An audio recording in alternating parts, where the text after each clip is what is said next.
Paid their respect to former Prime Minister Raila Odinga, affectionately known as Baba. The political giant, who passed away at the age of 80 while receiving treatment in India, was a stalwart of Kenya's fight for democratic reforms. His death marked the end of an era, drawing massive crowds to the capital's airport and public viewing venues. Now, crime and security reporter Samira Mohammed followed Raila's final journey to Bondo, a journey that began as a solemn farewell but descended into chaos, leaving 3 dead and dozens injured.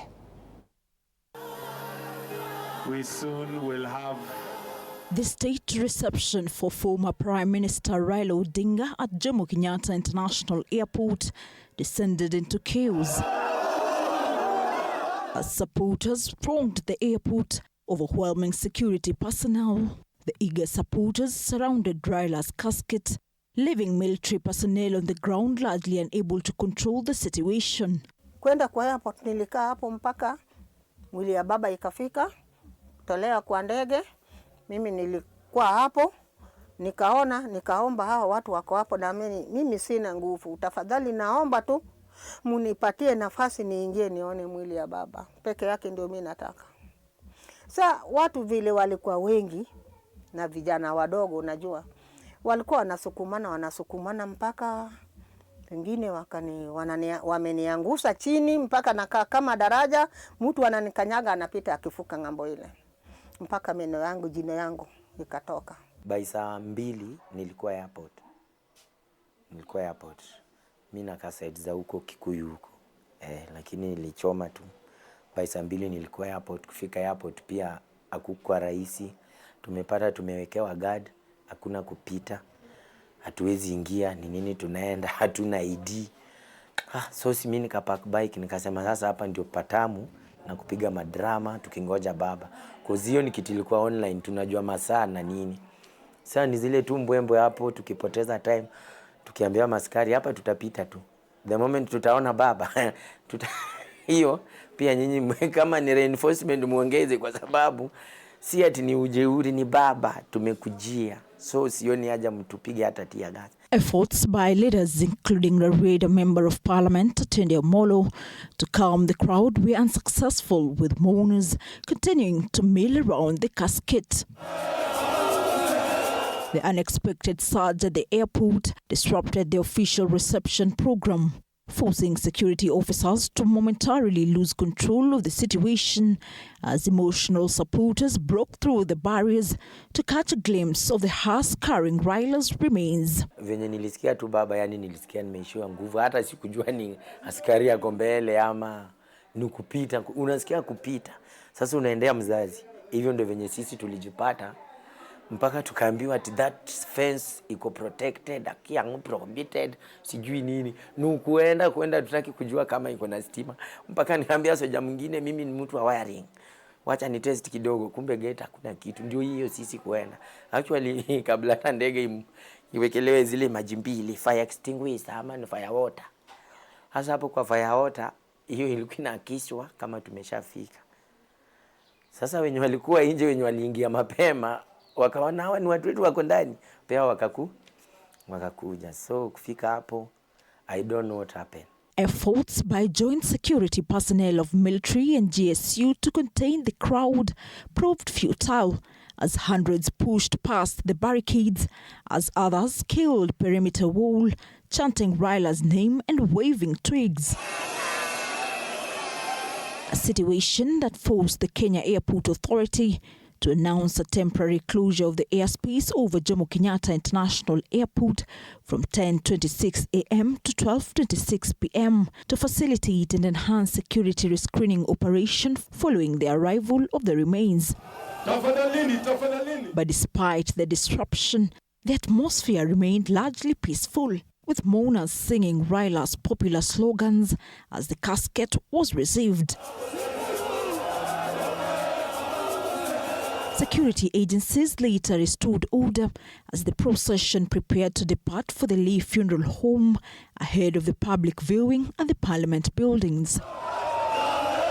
And just before the procession began, the route change was confirmed by Homa Bay Governor Gladys Wanga, who told mourners that the procession would use Mombasa Road instead of the Nairobi Expressway to allow Kenyans to pay their last respects.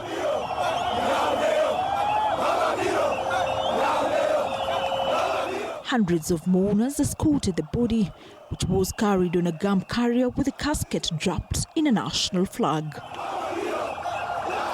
And while all this was happening, President Ruto, his predecessor Uhuru Kenyatta and other national leaders who had arrived to receive the body were still held up in a meeting at the State Pavilion. But as soon as the procession began, plans to move Raila's body from Jomo Kenyatta International Airport to Lee Funeral Home for the final preparation before the public viewing at Parliament buildings were abandoned as the crowd situation intensified.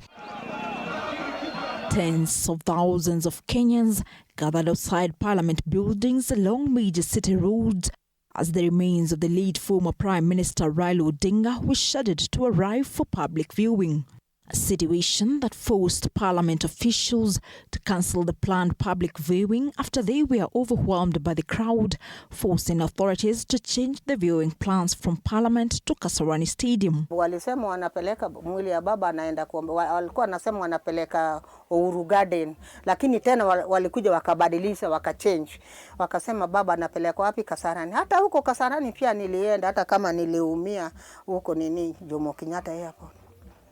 Nilisema lazima nitaenda tena sababu mimi sijatoseka kuona baba na sijamuona vizuri. Mimi sikuwa na haja ya kuona mwili ya baba sababu ati niende nione sura yake. Kwani baba simjui, si mimi namjua. Mimi nilikuwa nataka kwenda tu kumuombea. Mungu amlase mahali pema peponi. And at Lee Funeral Home, security had to be enhanced to address a security breach that had been reported. Here, crowds were eager to witness the casket where Raila's body was to be prepared for the official lying in state.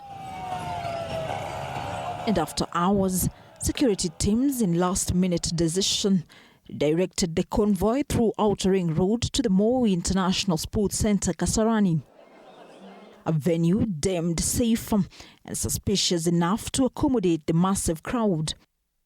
These, as military officials and morticians who had been stationed at the Lee Funeral Home, were instructed to relocate to Kasarani, where the body would now lie in state.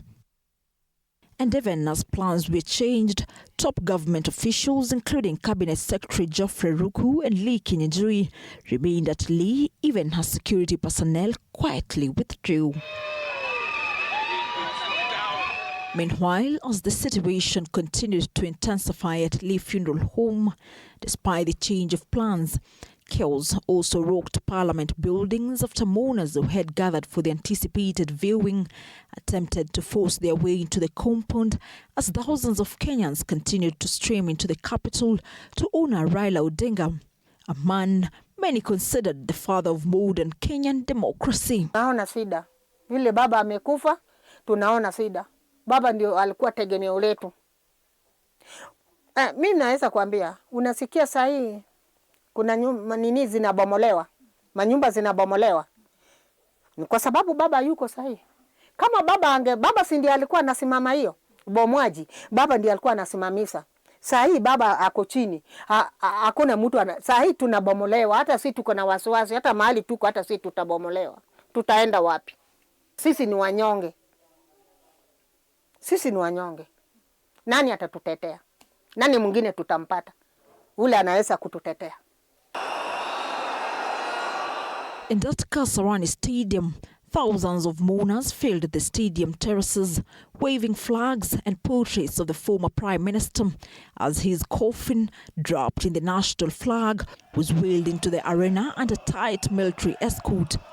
The atmosphere grew emotional as chants of "Joey, Joey" echoed across the stadium.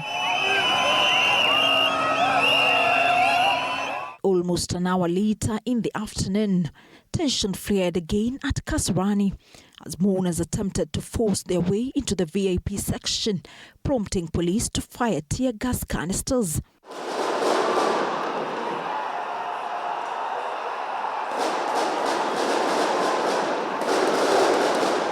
Witnesses reported a stampede as security struggled to control the swelling crowd. They said the crowd had become unmanageable. The situation quickly turned chaotic as thick clouds of tear gas filled the 48,000 capacity stadium, forcing mourners to flee in panic. Within minutes, the venue that had been packed to capacity was nearly empty as people scrambled for safety. Samira, hapo ilikuwa ni noma. Hapo ilikuwa ni noma. Pengine uende ujifiche chini ya gari. Lakini hata kama ukipatikana umesimama hivi, vile watu walikuwa wanapigana huko. Ukipatikana tu hata kama umesimama hivi, utakanyagwa, utasukumwa uanguke. Sasa mimi niliona kwa vile sina nguvu, sina uwezo, singeweza. Nilikuwa nimejificha tu ndani ya gari. Individuals believed to be police officers used batons to drive people out of the stadium as others coughed and covered their faces to escape the choking gas. A commotion that left 3 dead and dozens injured. Wenzetu wengi kwa bahati mbaya, hata mimi nasema pole sana. Wenzetu wengi waliaga kwa sababu ya kupigwa. Wengine walipigwa risasi. Wengine walipigwa risasi. Kuna mwingine tulikuwa tunasimama karibu na yeye. Tukisema tu baba, baba, lakini risasi alipigwa risasi akiwa karibu na mimi na akaanguka. Despite the unrest, calm gradually returned as the ceremony continued, with top leaders and family members taking turns to view the body before the public was allowed access. And hours later, members of the public were given an opportunity to view the former Prime Minister's remains. Kwenda huko nilikuwa nafikia ni kitu napita tu kiona. Sasa laini ni 3. Unajua venye tina kwanga. Kuna ile laini yenye inatoka ndani ya uwanja Kasarani, inakuja ni kama inatoka. Kuna hii yenye imetoka na hapa nje inakuja hapa. Kuna yenye inatoka. Umeona sasa hapa inafaa ukifika ndio unyonge kona. Una watch board ukiana na sio kuwatch hapo ni kisogo. Hapo ni unaangalia bodi na kisogo, unaona. Ukiweka pita uende. Nikaangalia ET. Alafu kulikuwa na kusukumana. Nikasema hapana, sina hata nguvu, nimechoka na nishaona mzai sana. And on Friday, October 17th, 2025, Kenya's farewell to the late former Prime Minister Raila Odinga entered its most poignant phase. At Parliament buildings, President William Ruto penned a heartfelt message in the condolences book, describing Raila as a gallant patriot who inspired many to stand up for democracy, justice, equity and fairness. On Friday, the focus shifted to Nyayo National Stadium, where thousands of mourners braved the morning chill to witness the state funeral.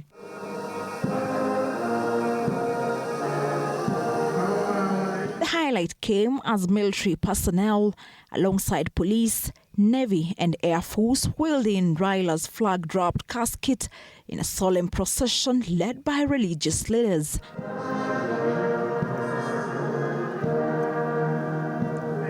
Here, mourners erupted in chants, whistles and songs, waving flags, twigs and white handkerchiefs as the choir performed Abide With Me. Emotions ran high as mourners flooded the venue, many openly weeping, chanting Raila's name and waving flags and handkerchiefs in a powerful display of grief and solidarity. And as the official state funeral of the late Raila Odinga concluded at Nyayo National Stadium, thousands of mourners who had attended the ceremony remained in the stadium, eager to pay their final respects to the former Prime Minister. And after dignitaries, including President William Ruto, former President Uhuru Kenyatta, cabinet secretaries, senior ODM officials, and foreign leaders departed the venue, the public was left with a unique opportunity to view the late leader's casket.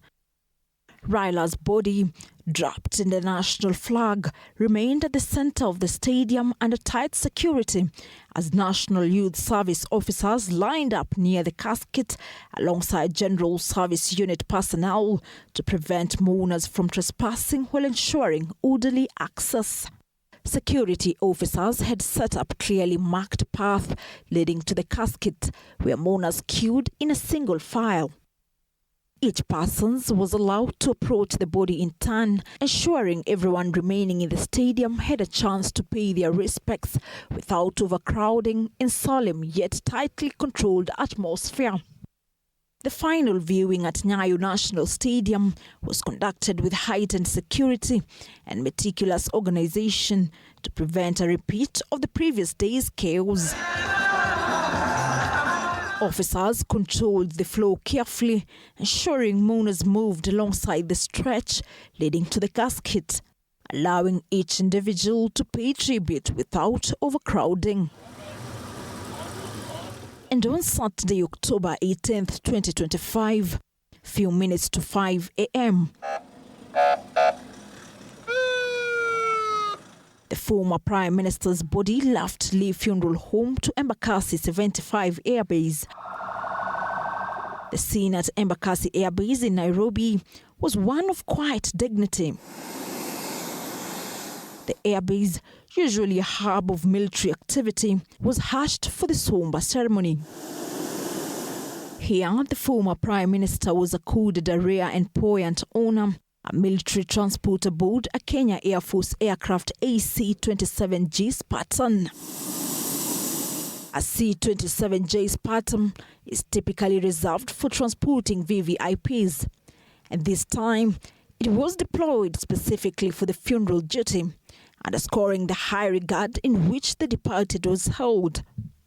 At few minutes past 6 a.m., Raila's body left Embakasi Airbase for Kisumu. Remember, initial plans were that Raila's body will be flown to Kisumu via Wilson Airport, only for the plans to be changed on the fateful morning. And at exactly 7:20 a.m., the body of the former Prime Minister Raila Odinga arrived in Kisumu aboard a military helicopter, marking a solemn moment for the lakeside city and the nation. Upon arrival, Raila received his final military water salute. This historic moment marked his final flight to Kisumu. The aircraft was welcomed by military personnel, preparing to oversee the transfer of the casket to Mamboleo Stadium. And after a few minutes, the body of the former Prime Minister was airlifted from the Kisumu International Airport to the Jomo Kenyatta International Stadium in Mamboleo for public viewing. This came as a surprise to many of his supporters who had come to the airport expecting the convoy to travel by road.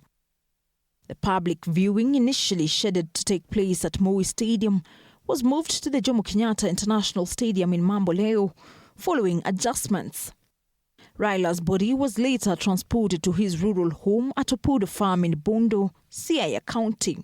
And on Sunday, October 19th, 2025, the late former Prime Minister Raila Odinga was accorded a 17-gun salute as Kenya bade farewell to one of its most influential political figures in a solemn military ceremony at the Kangoka Jaramogi in Bondo, Siaya County.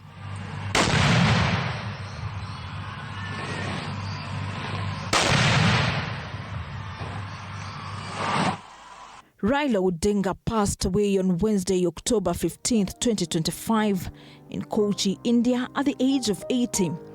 The late former Prime Minister will be remembered as a statesman who championed democracy, dialogue and national unity. Samira Mohammed for TV 47, Nairobi.